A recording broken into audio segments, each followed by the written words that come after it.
Добро пожаловать на мой канал. Вы смотрите 7-ю серию о постройке модели самолета Phantom. Эта серия будет посвящена вооружению. В ней я соберу и покрашу бомбы, ракеты, а также пилоны, к которым они подвешиваются. Конечно же, не обойдется без небольших доработок по детализации. Я начинаю, а вам желаю приятного просмотра.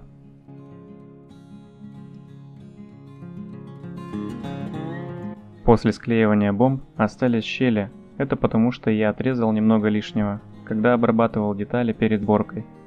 Заполняю шов шпатлевкой и отправляю сохнуть.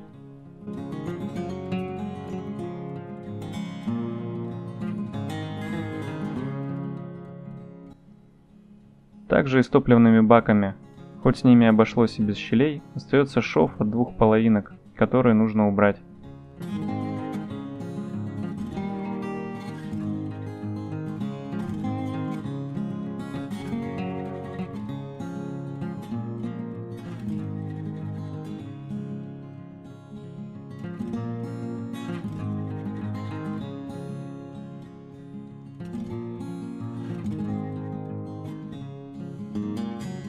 Теперь я очень быстро соберу подвесы для бомб и ракет. Пластик из-под крышки доширака нарезаю вот на такие квадратики примерно 2 на 2 мм. Приклеиваю их на места и обрезаю их под углом с двух сторон, чтобы получился треугольник. Получилось какое-то подобие петель. Еще стоит добавить несколько трубок и проводов. Нарезаю припой диаметром 0,8 мм на 3-мм трубки и клею на свои места. Чтобы сделать рельеф, использую тонкую полоску малярного скотча шириной в 1 мм.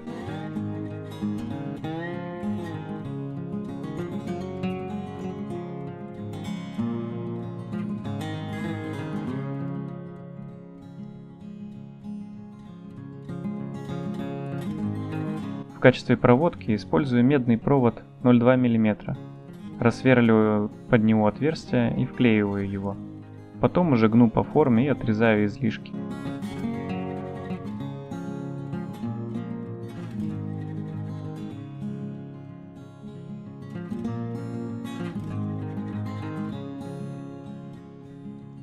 Когда шпатлевка полностью высохла, приступаю к обработке швов.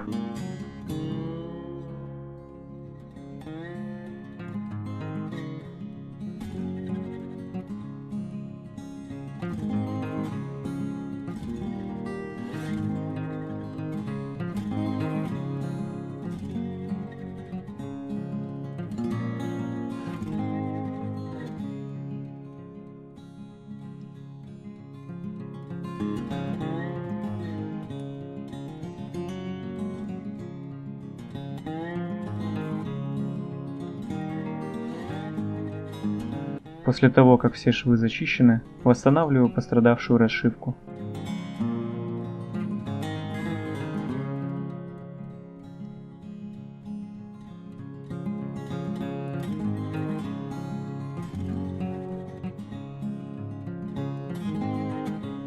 Начинаю подготавливать детали к покраске. Сначала обезжириваю их, затем грунтую.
Также грунт позволяет увидеть косяки. У меня осталась пара царапин от лезвия, когда восстанавливал расшивку. Нужно немного поработать наждачкой и снова все покрыть грунтом.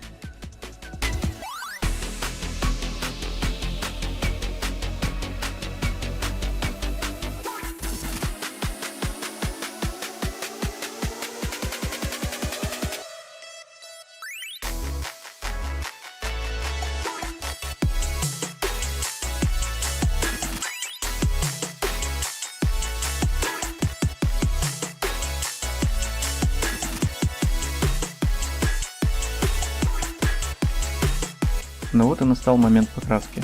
Большинство деталей в конечном итоге будут белыми, так что с этого цвета и начну.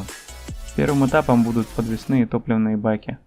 Тонким соплом 0,2 мм я тонкими линиями хаотично наношу узор на плоских участках. Даю чуть-чуть подсохнуть и далее уже наношу слой краски. Этот узор сделает результат более живым и натуральным.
Далее крашу пилоны и подвесы, начинаю красить по плоскостям.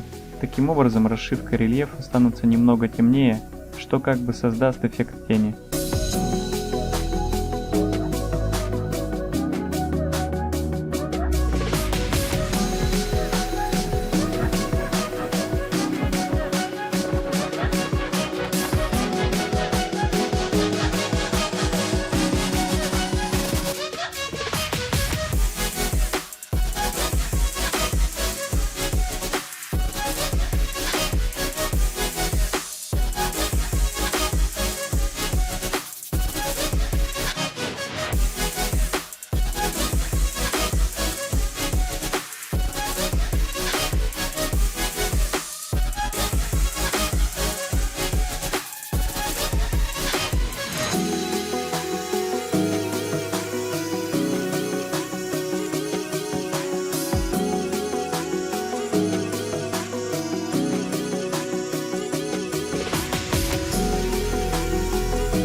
Ракеты же просто крашу ровным слоем в 3-4 слоя.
Бомбы я подготавливаю так же, как и топливные баки.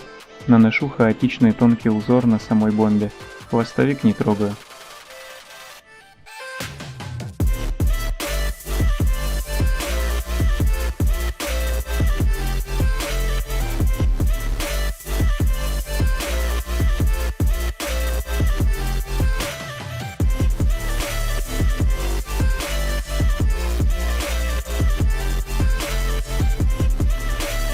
Теперь, когда базовый цвет нанесен, можно приступить к деталям.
На этом этапе я решил добавить еще деталей, а именно болты на местах крепления бомб.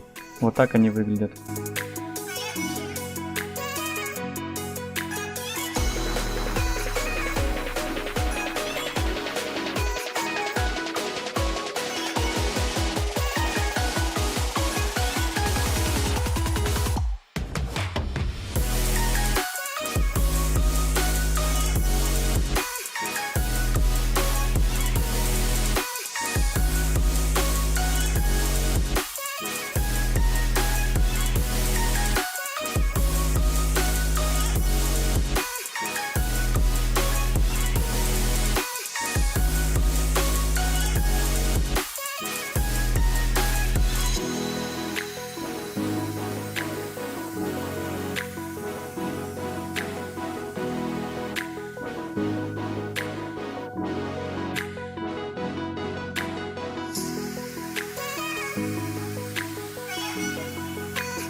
Наконец перехожу к покраске бомб.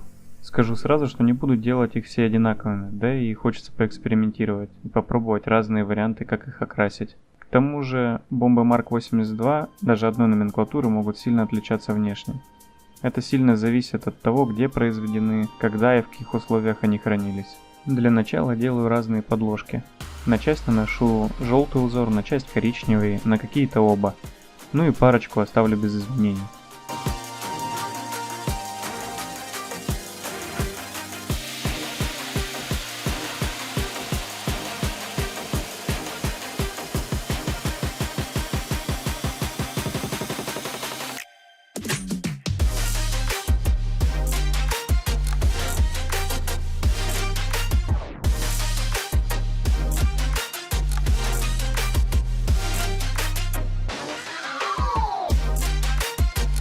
Затем наношу базовый цвет.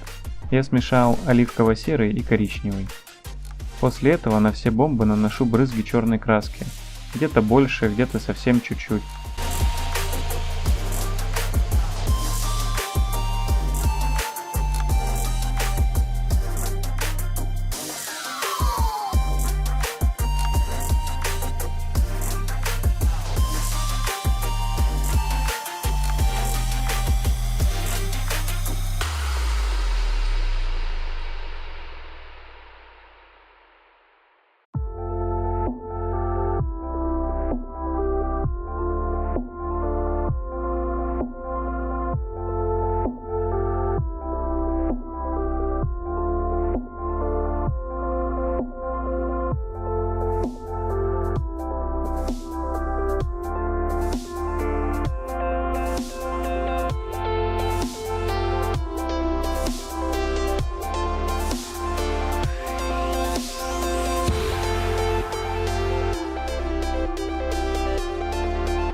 Сейчас начинается разнообразие. 4 штуки я оставлю как есть. На 4 штуки нанесу цвет зеленый хаки. Из них на парочку нанесу слой потолще, чтобы бомбы выглядели поновее. 4 штуки крашу в зеленый цвет. В итоге, как по мне, это получились самые удачные и красивые экземпляры.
Вот такие вот бомбочки получились.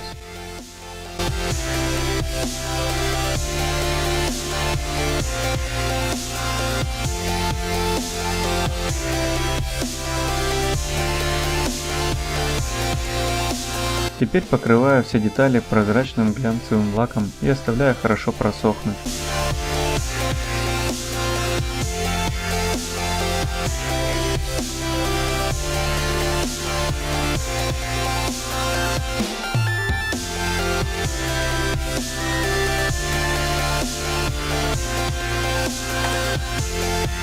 Обычно эти бомбы покрыты белым налетом или разводами, так что после высыхания лака я беру масляные краски. Смешав светло-бежевый цвет, наношу капли масла, а потом размываю их вайтспиритом.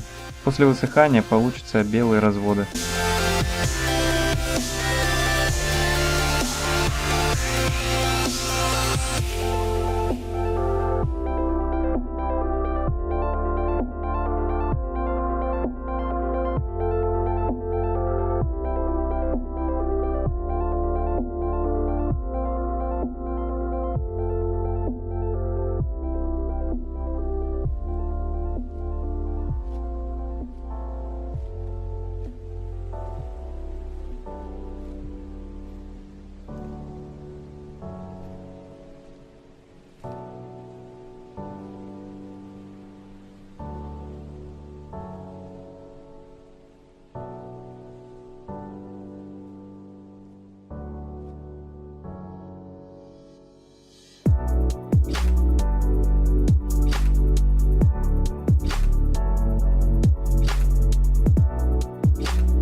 Декали с надписями, конечно же, лучше нанести перед тем, как делать разводы.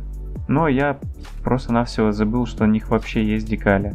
Также я забыл покрасить носки бомб в желтые. Так вышло, потому что оставлял сохнуть лак на сутки, но вы не забывайте. Поэтому доделываю то, что забыл, и еще раз наношу разводы маслом.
Теперь перехожу к ракетам и тоже клею на них декали.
На белых деталях выделяю расшивку темно-синей смывкой, излишки удаляю ватной палочкой и вайт-спиритом.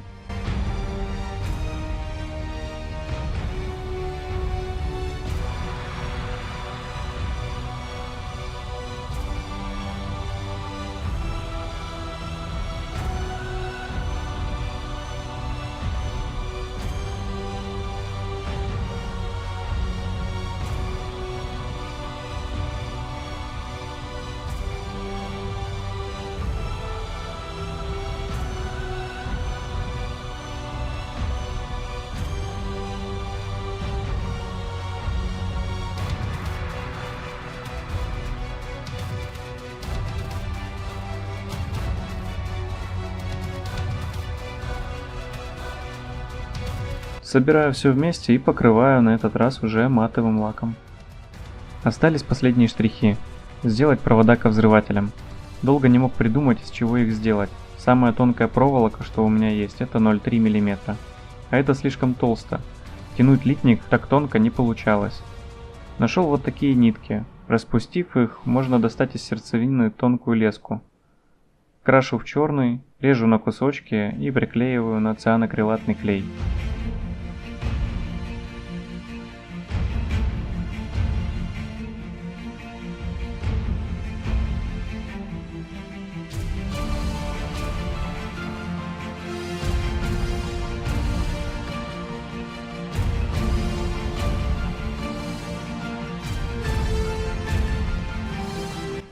Спасибо за просмотр.